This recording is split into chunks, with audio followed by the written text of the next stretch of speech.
Jay, go to sleep. They've been working on it. We used to cut two. Like the first time, so yeah.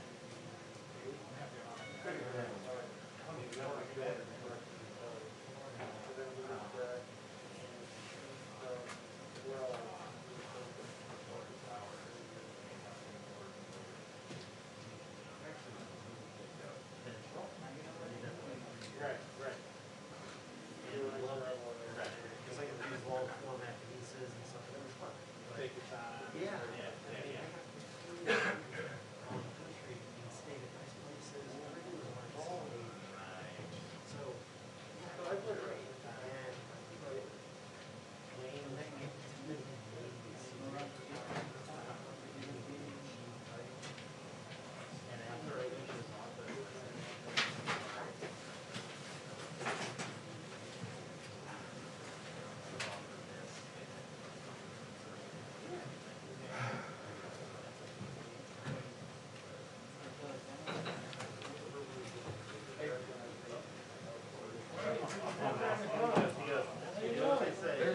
Hey, what's up, Mark? How you doing, man?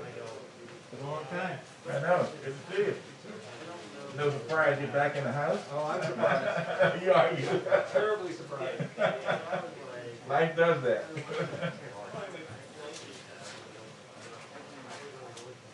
Yeah, yeah.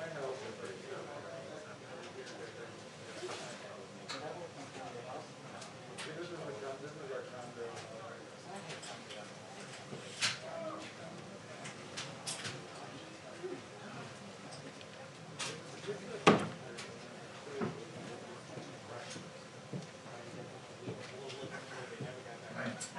Good, how you doing today?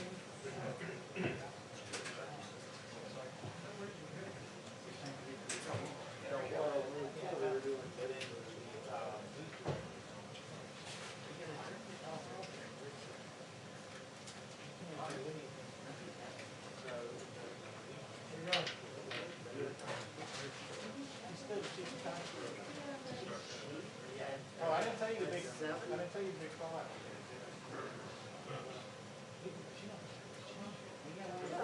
Main building summer. I started working, I contacted Alex, and Alex some work, so I started working there, and Alex, that was after Tribune. After Tribune, Alex got me in there, and I started freelancing, and then, walked off for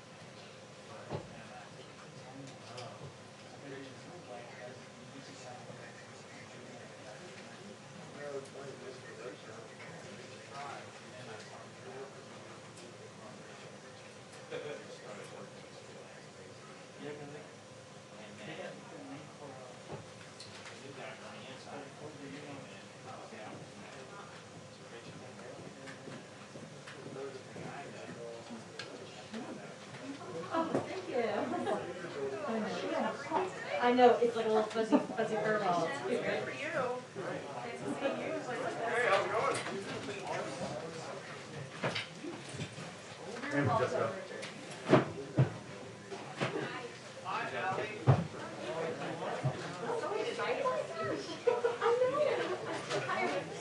Tell me more about that.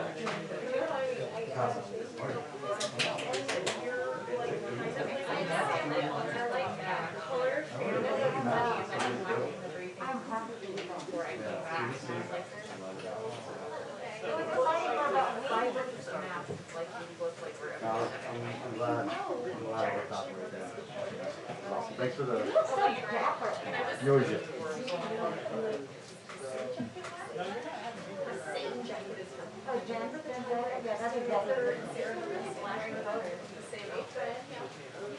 Oh, I want to say how's the baby? Oh, hey, Francesca. Did you get that out? We did. If you know anyone looking for condo in DC, I'm selling mine, and I would like you to please buy it. Do you have a closing date? What? Do you know when you're moving? Yes, we're moving March 7th. Coming up? Where are you going? Fantastic. In DC. He just didn't make it bigger, and then he became supplemented David Smith. Yeah, David, I love that. You work at Channel 25. Right. Yeah. Jersey. And Hayers. And you know I'm looking. Now, that's how I'll pass it he was along. there when they were doing Corvax. You remind me of Yeah. Jen and Jeff Barr. That's true. I know. Why? And Jeff Barr.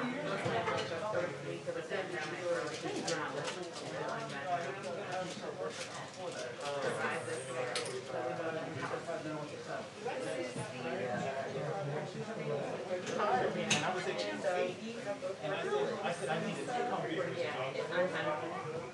We really can't do that. We don't have to. And he called me back and he said, oh, Assuming that might come. yeah. So low. Yeah. Actually, like, Romeo's were hot. Right. But, yeah, they're pretty violent. Oh, yeah. Like I said, did you ever cover any of the I like it Louis over there. Kaczynski affair from Baltimore? Remember that? How long ago was that? Oh, God, almost a year ago. Yeah, yeah.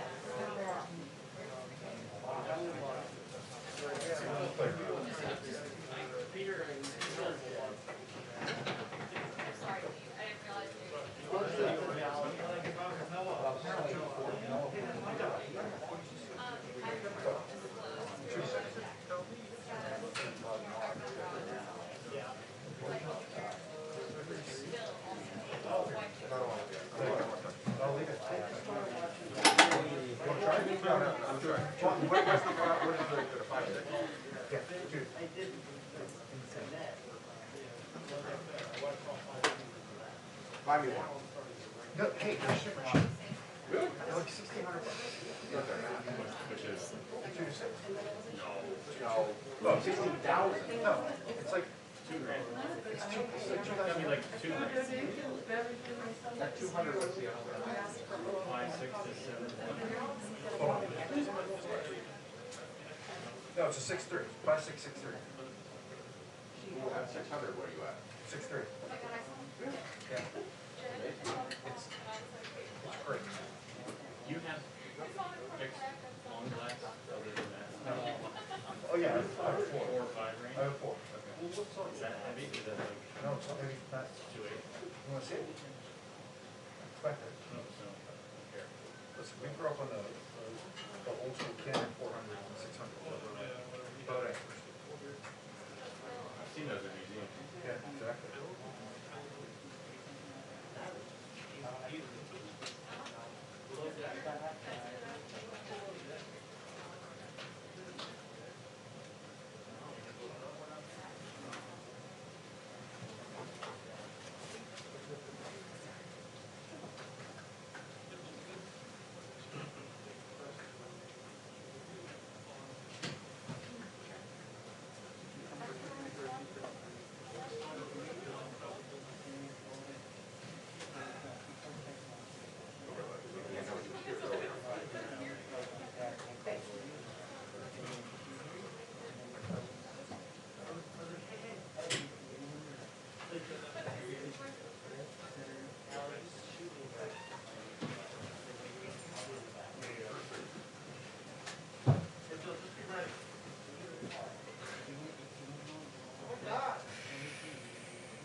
Hey Tony, who should I ask about programming? Who back there is doing? Yeah, I'll call it and that. I didn't know if one of you guys was uni back there. No. No?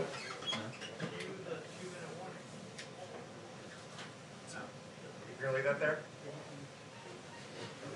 Yeah. Did you want me to put it higher? I can if you need it. So right now you got nothing? I got nothing. And I'm pretty sure they're taking Pelosi live, so. As long as she could be still speaking. There you go.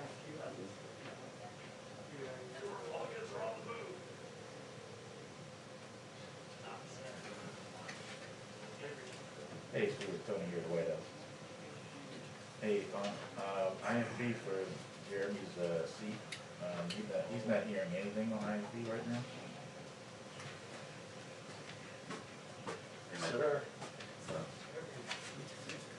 Thank you. Okay, yeah, that's what he's looking to hear. Alright, cool. Yeah, that man, see you. This is just finished.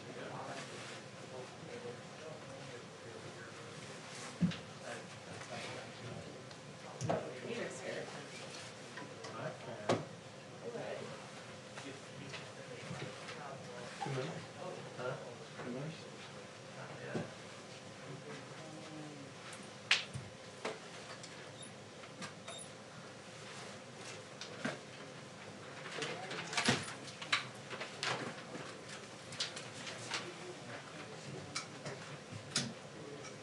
Thank you, Jake. Bailey, 6 months short.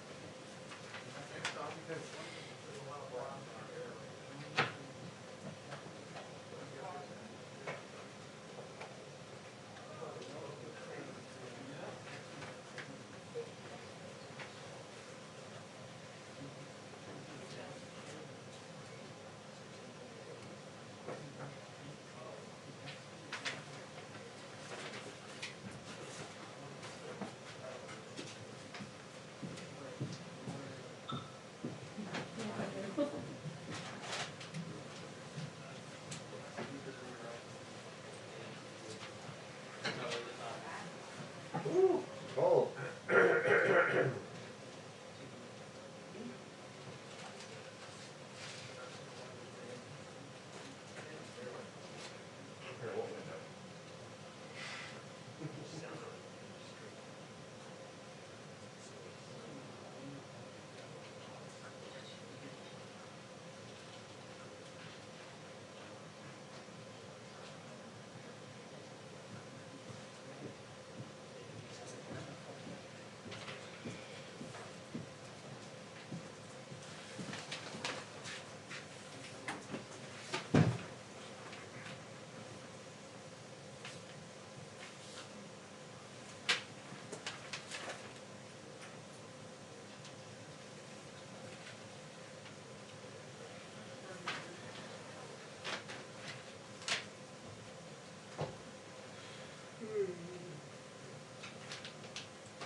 What's wrong with me though? That's so funny.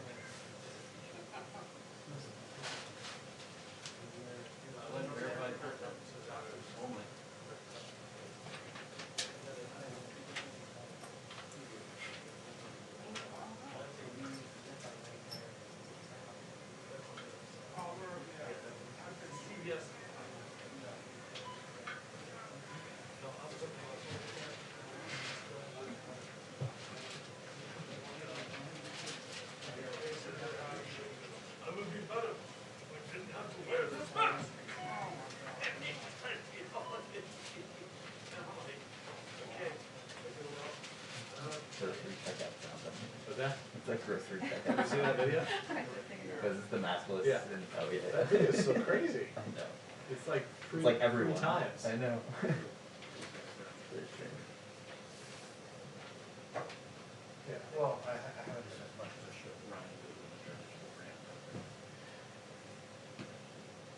Oh, really? Naples, that's Trump country. Yeah, what's on that is out.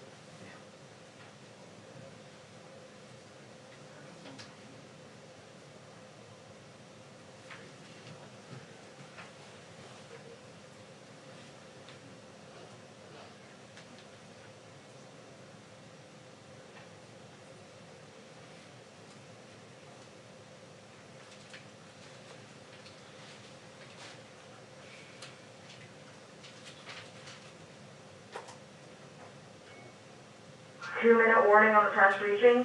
2-minute warning on the press briefing. Thank you.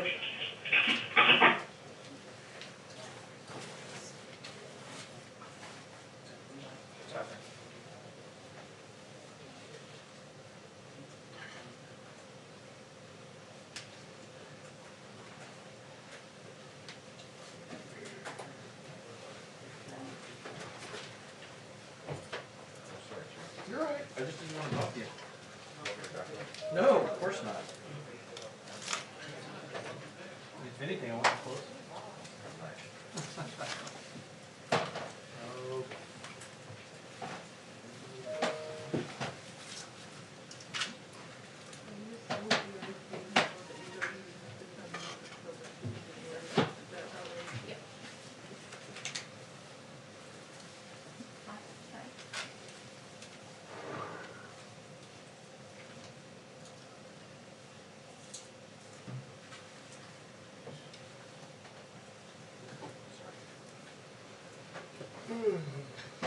No warning. Sorry, sorry. Is this you, Jeremy? No. That's Peter Martin. Is that okay? Yeah. I'll put it Get it out of your way. Can't have that hanging on the front row.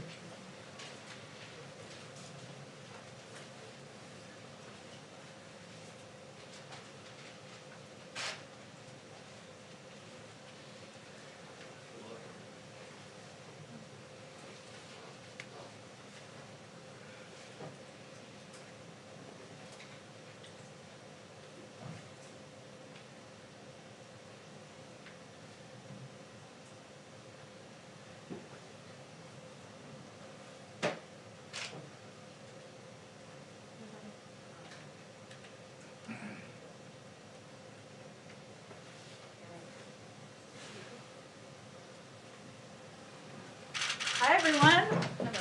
We have a very special guest today. Oops.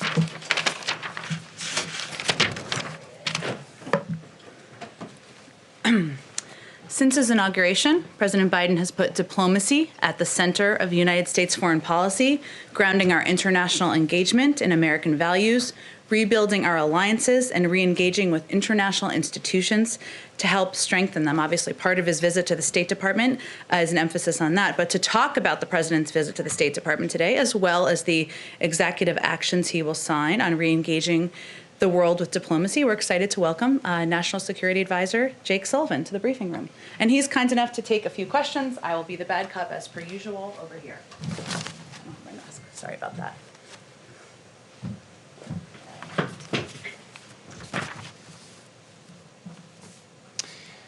Hi, everybody. It's great to have the opportunity to be here. As Jen just mentioned, President Biden is going to be going over to the State Department to give remarks on foreign policy and national security today. It's not an action that he's chosen the State Department as the venue for these first remarks that he will make on this subject. He wants to send a clear message that our national security strategy will lead with diplomacy. And before he actually gives his speech, he'll meet with career professionals from the State Department's Foreign Service and Civil Service, who are the tip of the diplomatic spear. This is going to be the first in a series of visits he makes to the national security workforce at the Pentagon, at the intelligence community, and across the U.S. government. His remarks are not going to be the totality of his foreign policy. They're going to be focused on his early decisions and actions. And those early moves, the core strategic thrust of them is to establish a position of strength for the United States to be able to deal with both great power competition and the transnational threats that the American people face. So establishing this position of strength involves 5 major lines of effort. 1, investments at home to shore up our country's foundations. And the American Recovery Plan in that regard is not just a matter of economic policy, it's a matter of national security strategy as well. 2, revitalizing America's alliances. The president has spoken with key allies in both Europe and Asia. Just last night, he had the opportunity to speak with both the president of the Republic of Korea and the Prime Minister of Australia. And the national security team is working now with those allies to build out an ambitious agenda. 3, re-engaging key institutions and agreements as part of a new commitment to multilateralism in service of America's national interests. We've rejoined the Paris Climate Accord, and President Biden will be hosting a Climate Leaders Summit in April. We've reversed the decision to leave the World Health Organization. We've just yesterday extended the New START Treaty to maintain strategic nuclear stability with Russia for the next 5 years. 4, reasserting our values. The president in the first 2 weeks has reversed the Muslim ban, the ban on transgender service members serving in our military, and today he will announce an end to American support for offensive operations in Yemen. And 5, getting our global force posture right, making sure that our global force posture is consistent with our national security and diplomatic priorities. Today, he will announce that Secretary Austin will lead a global force posture review, and during the pendency of that review, will freeze any troop redeployments from Germany. Now, of course, establishing a position of strength also means building a national security team that's fit for purpose. And here at the National Security Council, not only have we reinforced and reinvigorated every element of our regional and functional work, we've added a new deputy for cyber and emerging technology. We've elevated democracy as a key part of the National Security Council's work. We've added a coordinator for the Indo-Pacific, and we've begun an intensive review of our strategies and resources towards the threat posed by domestic violent extremism. Now, our view is that once we have established this position of strength, we will be able to compete more effectively with our competitors across the board, and especially with China in every domain: economic, diplomatic, technological, security, you name it. We'll be able to counter Russia more effectively, and we'll be better equipped to address threats from climate change to pandemics to nuclear proliferation. We will also be able to more effectively pursue a foreign policy for the middle class. This is not just a tagline, it's an organizing principle for the work that we will do. So what does that mean? What is a foreign policy for the middle class? Well, it starts with how we set priorities. Everything we do in our foreign policy and national security will be measured by a basic metric. Is it going to make life better, safer, and easier for working families? So, of course, that means a different approach to trade policy. We're not about trying to make the world safe for multinational investment. We're about creating jobs and raising wages here in the United States. So our priority is not to get access for Goldman Sachs in China.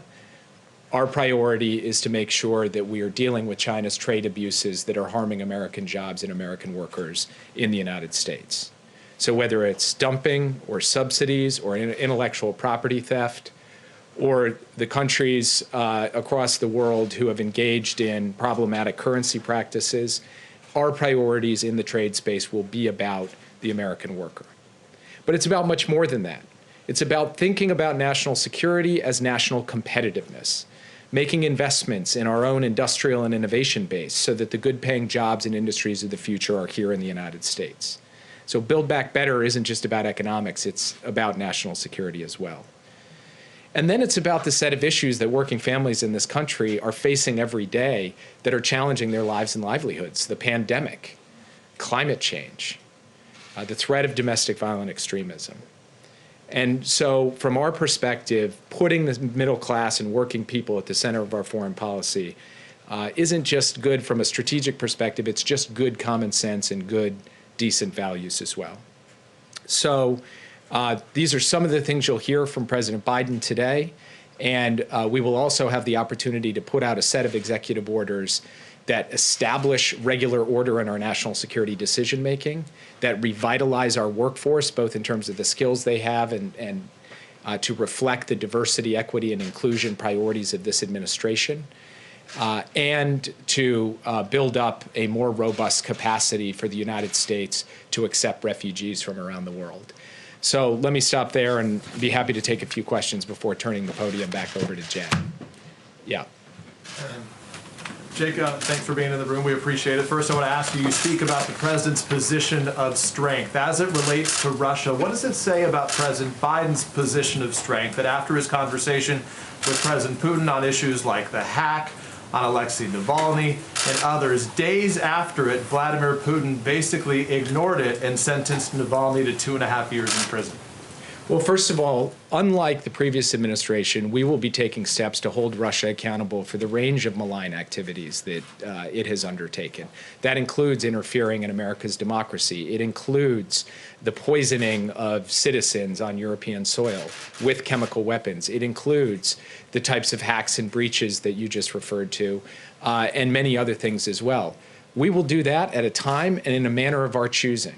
And we believe that imposing those costs and consequences will have an effect on Russia's behavior going forward. Now, is it going to stop Vladimir Putin from doing everything we don't like? Of course not. But do we believe that we will be able to take a firmer, more effective line when it comes to Russian aggression and Russian bad behavior? Yes, we do. At the same time, I would just like to reiterate that that doesn't rule out being able to work with Russia where it's in our interest to do so. We can walk and chew gum at the same time.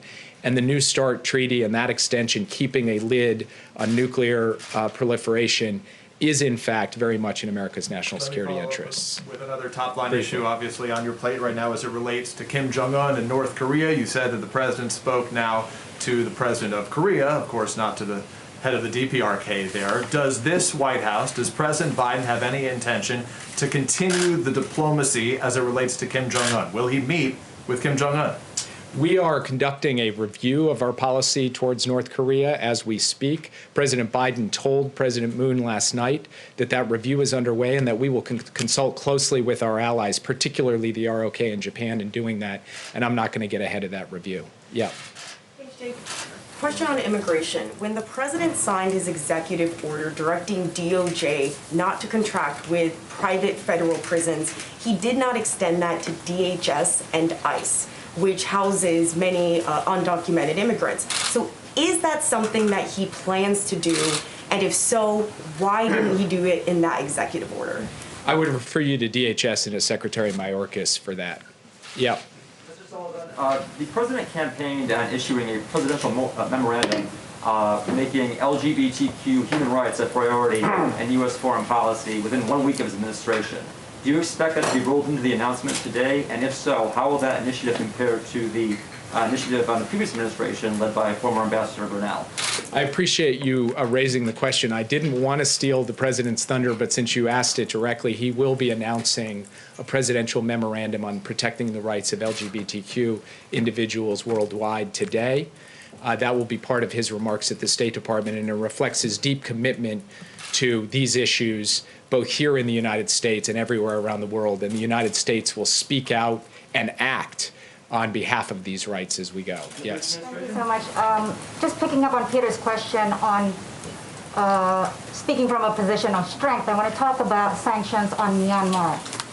Does the fact that we have Republican lawmakers who support the claim that the election was stolen, some potentially having ties to extremist groups who stormed the Capitol, does it make the job of the administration's foreign policy team more difficult to punish countries like Myanmar on the grounds of violations of democracy and rule of law? On the one hand, pulling our country together, revitalizing our own democratic foundation, building more unity, as President Biden has talked about, that will be an important part of us operating effectively in the world. But when it comes to Burma specifically, this is an area where there is genuine bipartisan agreement. President Biden in his remarks today will talk about some of the outreach he has done to Republicans on the issue, and we believe we can work with the Congress on a package of sanctions to impose consequences in response to this coup. We will also be working with allies and partners around the world. Yeah. I just wanted to follow up quickly on Burma. The top generals there have already been sanctioned under the Magnitsky Act, and the State Department has said that the administration wants to avoid any action that could negatively impact the Burmese people. So what options specifically in terms of sanctions is the administration considering, and does it include declaring like a new national emergency via an executive order to impose sanctions on more generals or the military or government as a whole? Without getting too far ahead of ourselves, we are reviewing the possibility of a new executive order, and we are also looking at specific targeted sanctions, both on individuals and on entities controlled by the military that enrich the military. So we believe we have plenty of space to be able to find the types of sanctions targets necessary to sharpen the choice for the Burmese military. Yeah.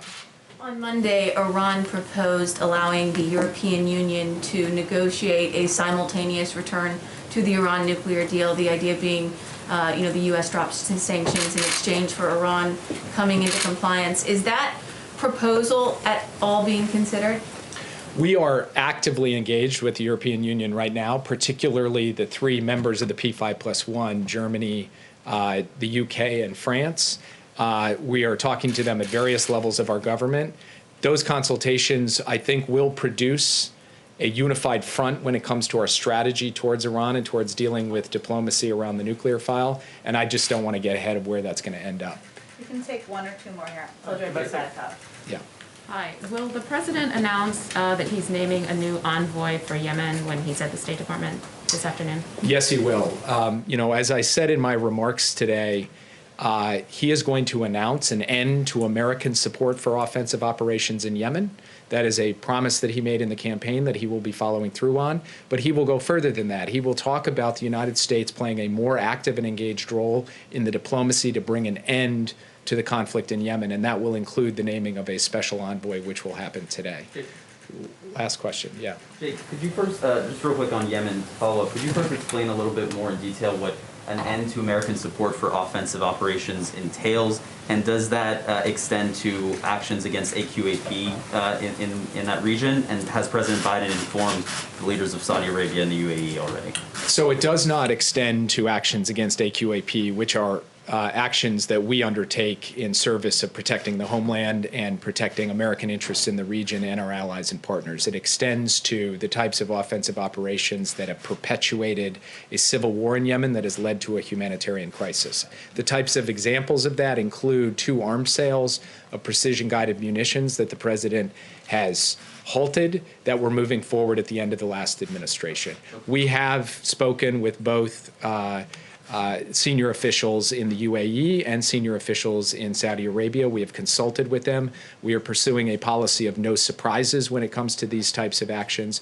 so they understand that this is happening and they understand our reasoning and rationale and for it. And just more broadly, a more thematic question. You guys have announced that you're reviewing a number of malign actions carried out by other countries, whether it's Russia or China or other countries. Does President Biden feel a responsibility to impose consequences for actions undertaken by other countries in the last several years where President Trump gave those countries a pass? And if so, how far back does that extend? I think the way that President Biden looks at this is it doesn't matter who the occupant of the Oval Office is if this country gets attacked, if our elections get attacked, if our critical infrastructure gets attacked, if our troops are threatened by foreign actors. He's going to respond to establish deterrence and to impose consequences. So he doesn't have a particular time or date from when that starts, and he certainly will look at actions undertaken during the Trump administration as attacks not on President Trump, but as attacks on the United States of America. Thank you, guys. Thank you, Jake. Thank you, Jake. Okay. Just a couple of other things I just wanted to go through. President Biden delivered an address about faith and unity at the National Prayer Breakfast this morning. I should say it was via a video. This event was entirely virtual this year because of COVID, with all speakers delivering taped remarks. Alongside President Biden, 4 living former presidents sent messages to the breakfast. President Biden is committed to the prayer breakfast tradition of reflection and fellowship, especially at this difficult time in our nation's history. And a little piece of history for all of you. Every president has attended the breakfast since Dwight D. Eisenhower made his first appearance in 1954. A little trivia for your dinner table. Okay, a couple of other updates. The president and his administration, all of us, are continuing their close engagement today on the American Rescue Plan, a top priority for him and all of us at this moment, including outreach to lawmakers and stakeholders, as well as our continuing work to make the case directly to the American people. We're heartened that Congress is moving quickly on this. Over the next several days, committees will have a chance to review the legislation. As you know, that's kind of the next step in the process next week. Oh, actually, after the vote-a-rama tonight. It's a very Washington term, but that is literally what it's called. And Republicans will have additional opportunities to provide input and help improve the final product. That's how the process is supposed to work, and we're encouraged that there is agreement on the need to move swiftly and the goal of making this a bipartisan bill and package. There's a couple of questions that many of you have asked us and others have asked us over the course of our effort on the American Rescue Plan, so I just wanted to address some of those here. First, why do we need a package of this size, or will we be fine with the status quo? Obviously, this is a good question that's asked as economic data comes out. So I just wanted to highlight a couple of pieces for all of you. A CBO report found that without any additional stimulus, our economy wouldn't reach pre-pandemic levels until 2025. And it would take just as long to get back to full employment. This week was the 46th consecutive week that jobless claims have exceeded the pre-pandemic record high. Kevin Hassett, President Trump's top economic advisor, said, quote, "We need to be risk averse, and that without a major stimulus, we could have a, quote, negative spiral for the economy." This is a grim picture, but analysis after analysis shows us that the rescue plan would make a huge difference. Moody's Analytics found it would get us to full employment a year faster. Brookings predicts it would get us back to pre-pandemic levels by the end of the year. And over 90% of economists surveyed by Reuters found it would drive substantial growth. The second question we often get, another good question, is when we will see bipartisan support for this bill. The reality is we see it every single day. A new survey from Navigator Research out this morning shows 72% of Americans support the rescue plan, including 53% of Republicans. A Quinnipiac poll yesterday found that 68% of Americans back the rescue plan. A Yahoo YouGov survey on Monday showed that over 2/3 support the package. So I just wanted to highlight a couple of those pieces. Those are excellent questions we get in here, but we did a little thinking about your questions. Last thing I just wanted to do at the top, Kristen, who's back today again, asked a great question about the Artemis program, which I dug into, and I'm very excited about it now to tell my daughter all about it. So for those of you who have not been following it as closely, through the Artemis program, the United States government will work with industry and international partners to send astronauts to the surface of the moon, another man and a woman to the moon, which is very exciting, conduct new and exciting science, prepare for future missions to Mars, and demonstrate America's values. To date, only 12 humans have walked on the moon. That was half a century ago. The Artemis program, a waypoint to Mars, provides exactly the opportunity to add numbers to that, of course. Lunar exploration has broad and bicameral support in Congress, most recently detailed in the FY 2021 omnibus spending bill, and certainly we support this effort and endeavor. Why don't we go to you first, Arlene? Thank you. Can you update us on the president's thinking on the issue of forgiving student loan debt? There are some groups that are pushing for the president to forgive all student loan debt, and where does he stand on that? Sure. The president has and continues to support canceling $10,000 of federal student loan debt per person as a response to the COVID crisis. He's calling on Congress to draft the proposal, and if it is passed and sent to his desk, he will look forward to signing it. Debt relief is, of course, an important priority for the president. On day one, the first day of his administration, he directed the Department of Education to extend the existing pause on student loan payments and interest for millions of Americans with federal student loans. That was a step he took through executive action, but he certainly supports efforts by members in Congress to take additional steps, and he would look forward to signing it. So he would do that through legislation and not an EO, not an executive order? Well, I think he already took a step through an executive action on the first day, and he would look to Congress to take the next steps.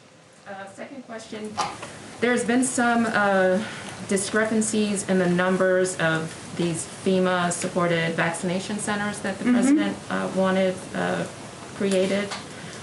He called for 100. Do you have an update on how many have actually been set up as of today? And were any of them set up before the president took office? Well, this is a priority to the president, and setting up those vaccination sites through through partnership with FEMA is something that he feels, and our health and medical experts feel, is a way to get more vaccines in the arms of Americans. In terms of the specific numbers that have been set up to date, there's new updates every single day. I know that I'm sure the team can provide an update on how many have been set up when they do their briefing tomorrow. I will say that there were some really interesting updates that I received this morning about efforts to set up large-scale sites in Texas. Obviously, there's some that are being set up in California. They're looking for a space where they can have great capacity to bring people in and vaccinate as many people as possible. But it's ongoing, and I'm sure the health team will be able to provide an update on the specific numbers. Go ahead. Thank you. I just wanted to ask if President Biden will sign the Refugee executive order today, and then a follow-up on that. The president is certainly committed to looking for ways to ensure more refugees are welcomed into the United States. It's a priority to him personally, but I don't expect him to sign a specific executive order today. Do you expect him to announce his intent to raise the cap for the fiscal year for refugees to like a prorated annual $125,000, which would be around, I guess, $80,000 for the year? I think New York Times reported that.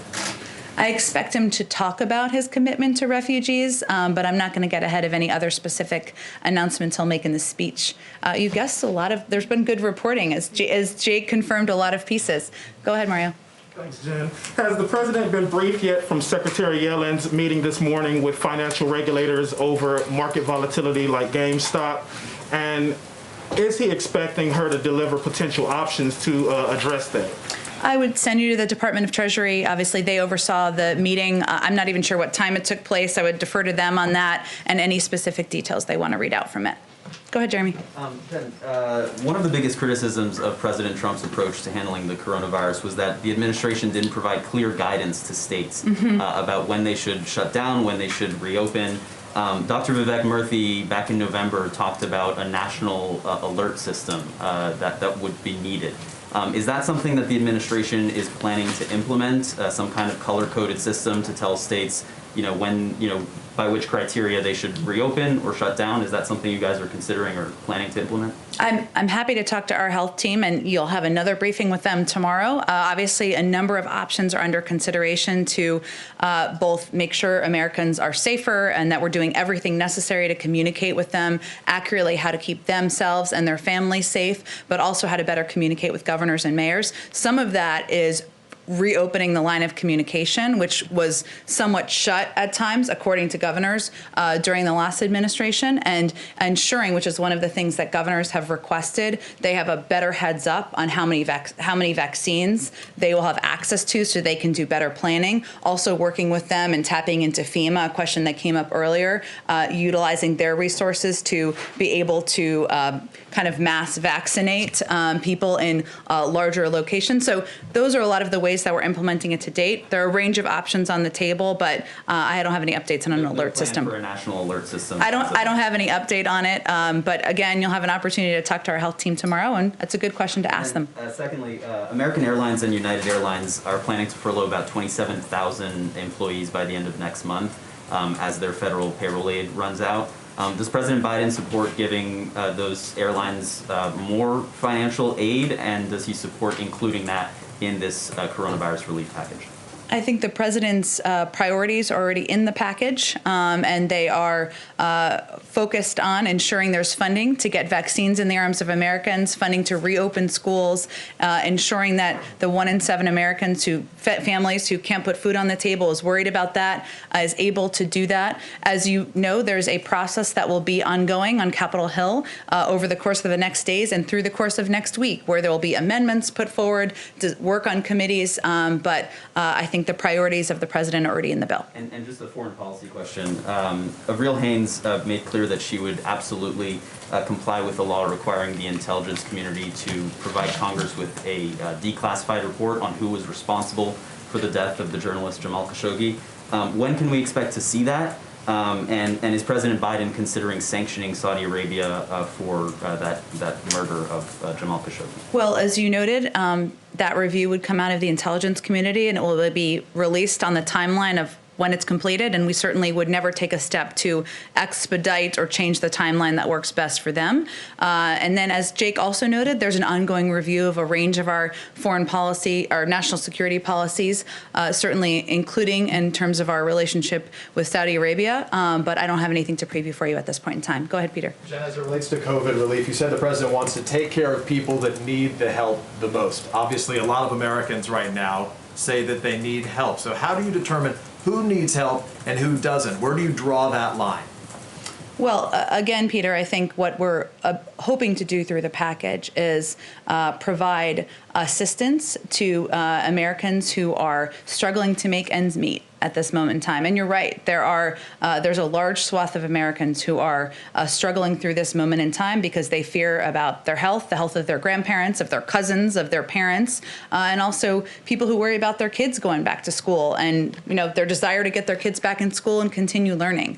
The package itself, again, is of course a priority of the president. It is not the end of our work or the end of his efforts to help bring relief to the American public.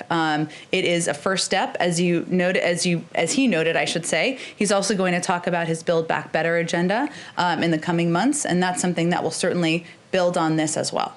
So then, I guess, how soon, for the Americans who are listening to every word that's here, how soon should they expect that relief to come? And can you guarantee that it's going to be there before the March 14 deadline when unemployment insurance, for example, expires?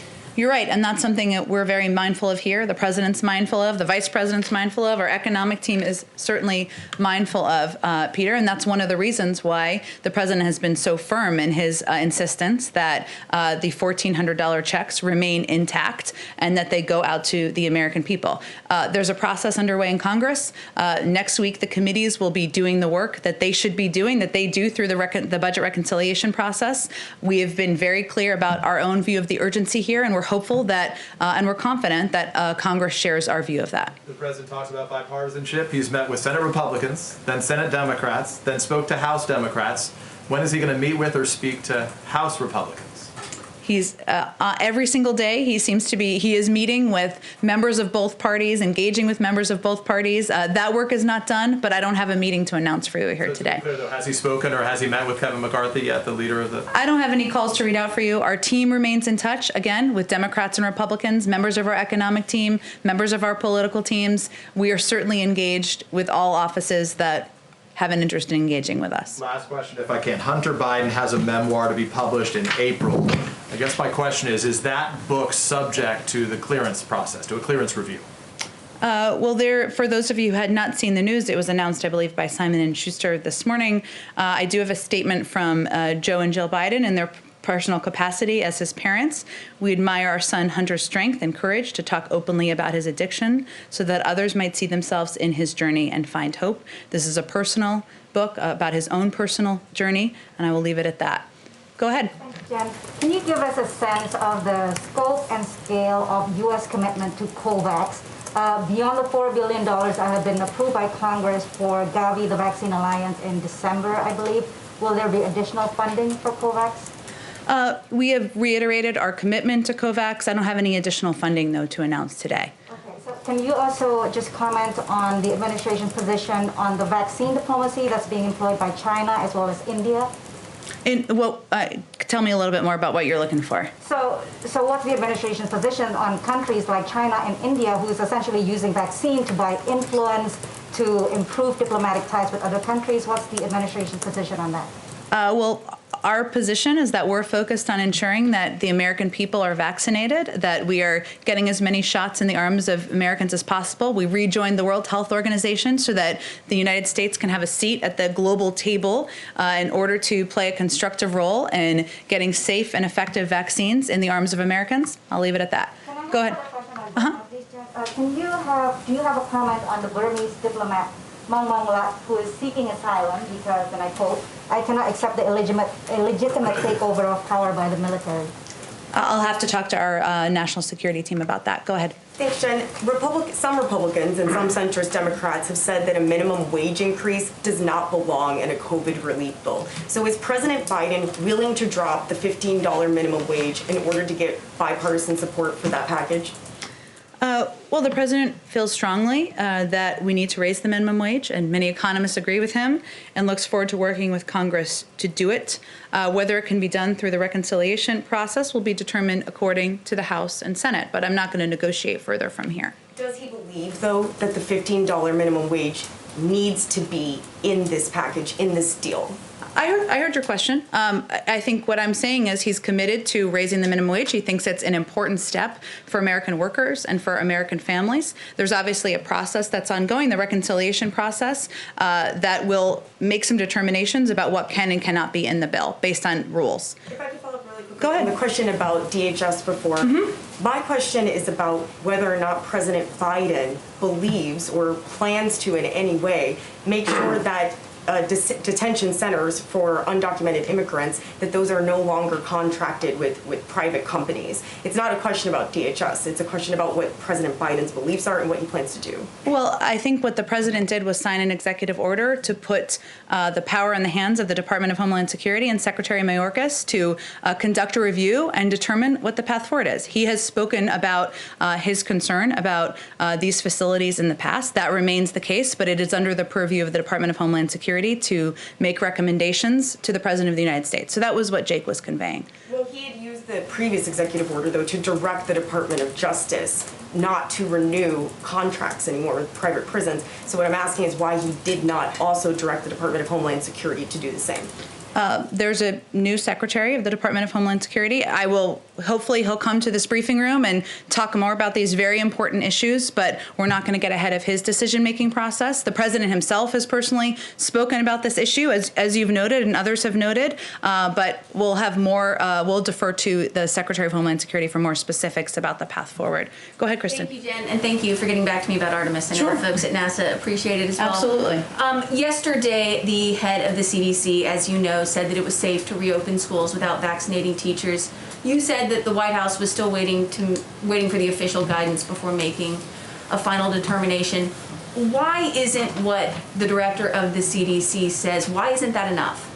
Well, first, the director of the CDC also has said they haven't issued their final guidance, and we, of course, wait for that process to complete and see its way through. As she would say as well, I believe she did an interview last night where she spoke to this issue again.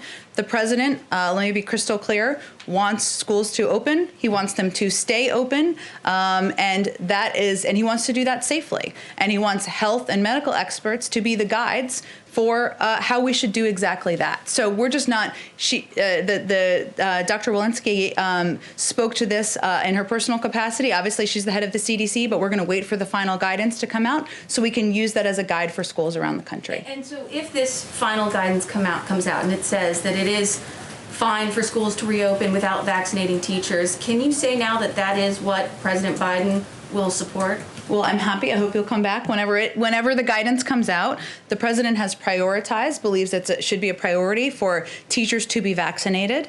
He also, though, believes that even with vaccinations for teachers or for any American, that there are a number of other mitigation steps that are important to take. Masks, and I'm sure this will be in the guidance when it comes out, they'll speak to it, I should say. The wearing of masks, social distancing, ventilation. These are all factors that are important for Americans and also for the reopening of schools. That's one of the reasons that we need funding in order to be able to effectively ensure that public schools across the country are able to do that.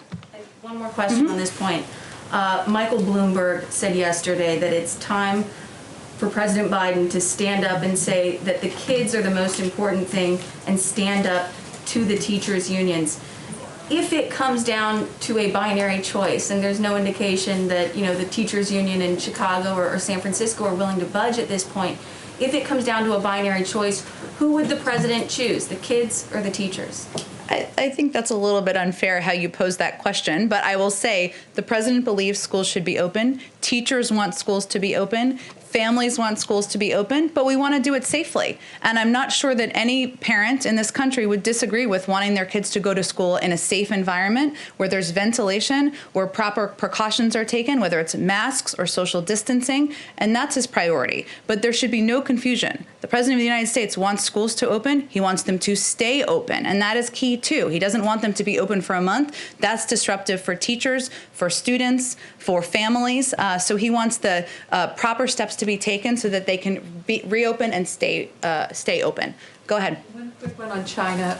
A State Department spokesman said on Wednesday that the United States was deeply disturbed by reports of systematic rape and sexual abuse against women in internment camps for ethnic Uyghurs and other Muslims in China's Xinjiang region, and that there must be serious consequences for atrocities committed there. And I wondered if you could say anything about what serious consequences are currently under consideration. I don't think I can get ahead of the president or, frankly, the Secretary of State. We certainly, of course, agree with that, those comments and statements from the State Department, but I don't have anything to preview for you in terms of specific actions. Go ahead. Has the president used the Defense Production Act to boost production of vaccines or vaccine equipment? And if not yet, why not? So we talked about this a little bit yesterday, but I know it's a popular and good question. So DPA ratings, which you're probably familiar with, but everybody may not be, which kind of gives an assessment of what stock and supply is available, is something that we use as a guide, and they're in place to give us a sense of relevant items available. The president invoked the Defense Production Act because he wanted to have the capacity, or wanted his team to have the capacity to address shortfalls when needed, and we are constantly monitoring that. So all options are on the table in terms of how we would use the Defense Production Act and what we would use it to help produce in terms of relevant equipment or resources. I expect we'll have more of an update, maybe even as soon as tomorrow, on how specifically we're planning to use it. So, I mean, obviously you're tracking where the shortfalls are. You have not seen the need to formally push forward with it yet at this point. Well, I think I would say that, one, there are ongoing conversations with companies and manufacturers about capacity and what steps could be taken. And as I mentioned, the ratings, because we assess when there are needs, right? When we assess when there are needs to produce syringes or masks or things along those lines, and then we can act very quickly. But again, there's a briefing from our COVID team tomorrow, and hopefully they'll have more to say on exactly this topic. Go ahead in the back. Hi, Jen. Thanks. I just wanted to clarify some questions on energy sector. Sure. In light of the cancellation of the Keystone Pipeline, just wondering what the fate are of other proposed projects, including if the president supports Governor Whitmer's calls to scrap a pipeline that cuts through Michigan, powers up the Great Lakes and into Ontario. Does he support her calls to cancel that? I have not talked to our climate team about specifically that pipeline. Of course, I think we've noted that a number are under review, but I will see if there's an update on that particular pipeline. President Trump also approved permits that would carry oil from the Canadian territories into Alaska. Is that under review, or?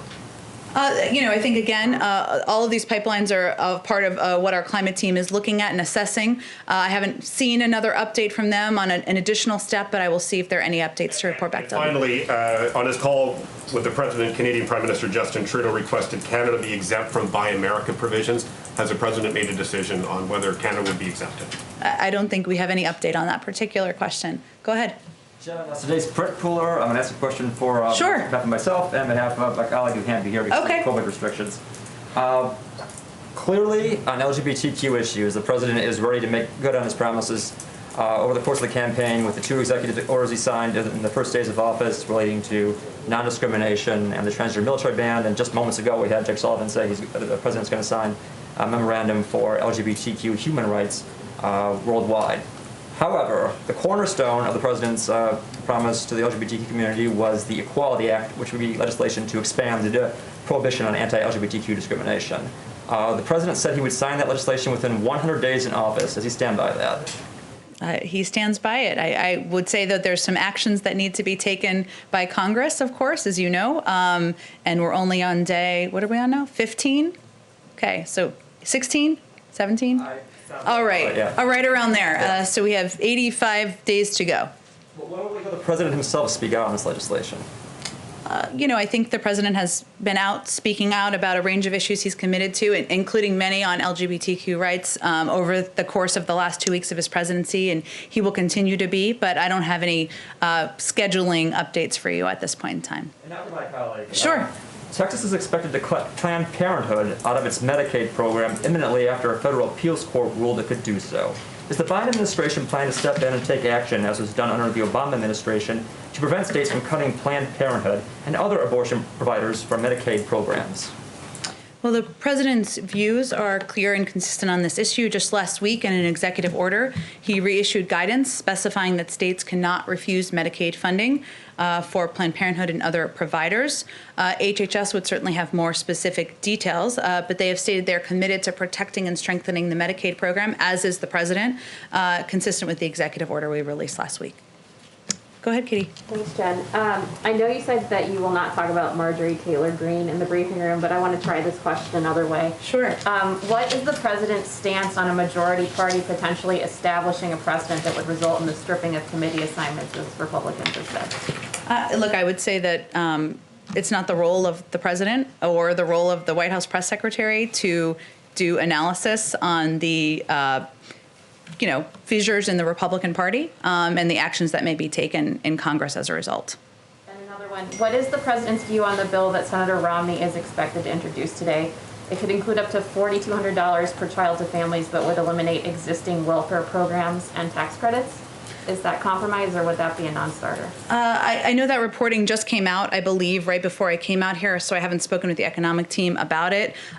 Certainly efforts to provide additional funding for, I believe you said, a child tax credit? Child tax credit? It would actually eliminate existing welfare programs and some existing tax credits. Well, again, the reporting just came out right as I was walking out here, so I haven't talked to our economic team about it.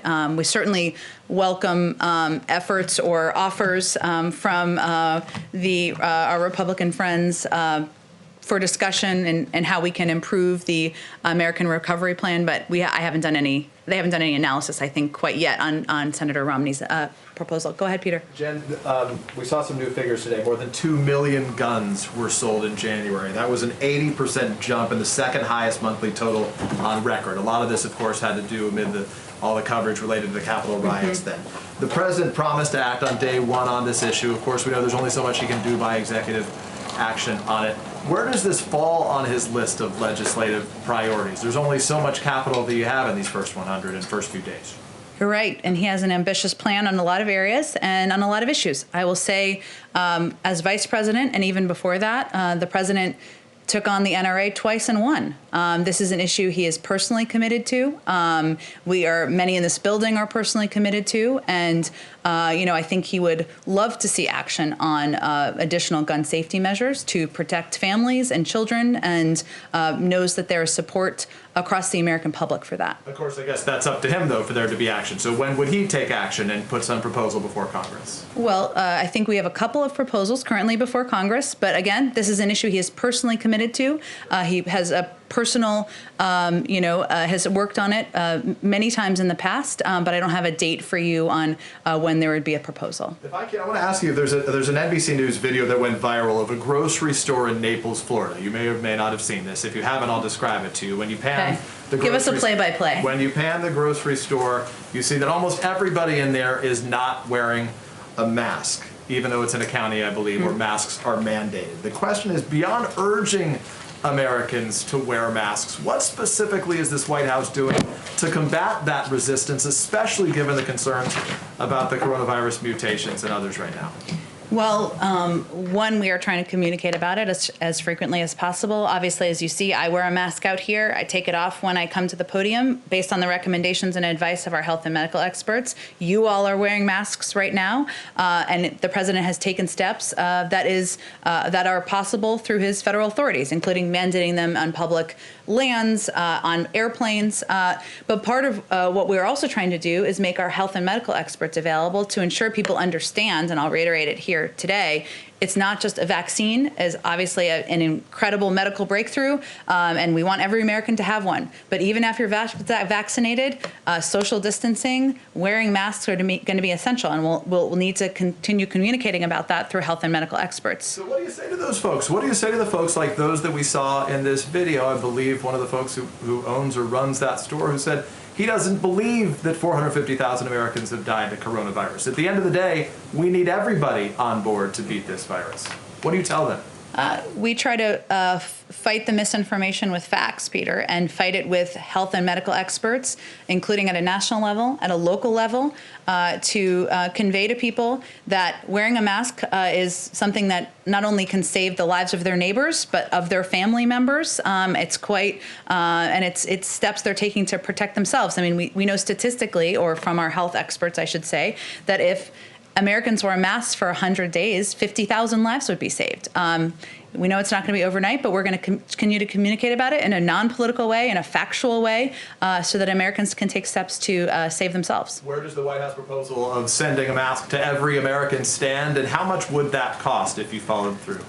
Well, there are a range of options on the table to help protect more Americans from the coronavirus and encourage people to mask up. And as I said, that's vital to us because it's not just about the vaccine. It's also about social distancing, ventilation, and certainly wearing masks. But no decision has been made to do that. So I don't have a cost assessment. Obviously, it would depend on how many people would be sent a mask. Thank you, Jen.